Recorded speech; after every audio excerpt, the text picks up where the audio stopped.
সপ্তম শ্রেণী ষান্মাসিক মূল্যায়ন পরীক্ষা 2024 বিষয় বাংলা। তো শিক্ষার্থী বন্ধুরা দেখতে পাচ্ছ যে এখানে তোমাদের পুরো পরীক্ষাটা 3টি কাজে সম্পন্ন হবে। কাজ 1, কাজ 2 এবং কাজ 3। প্রথম পেজে কাজ 1 থাকবে।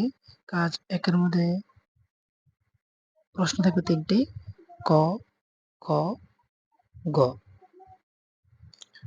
আর কাজ 2, দেখো এখানে কাজ 2 শুরু হচ্ছে 4টি অপশন দিয়ে, ক, খ, গ এবং ঘ নাম্বার।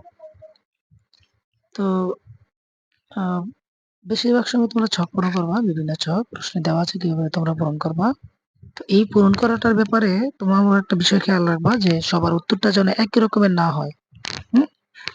তোমরা যদি কোথাও থেকে একই রকমের সবাই উত্তর দাও তাহলে সেখানে ইউনিক কিছু থাকতেছে না, আর তোমরা সেখানে চতুর্ভুজ পাওয়ার সম্ভাবনাটাই বেশি থেকে যায়। তো প্রশ্নটা বুঝে চেষ্টা করবো যেন নিজেই যেন উত্তরটা দিতে পারো, তাহলে তোমরা ত্রিভুজ পেতে সহজ হবে। আশা করি সকলেই বুঝতে পেরেছো।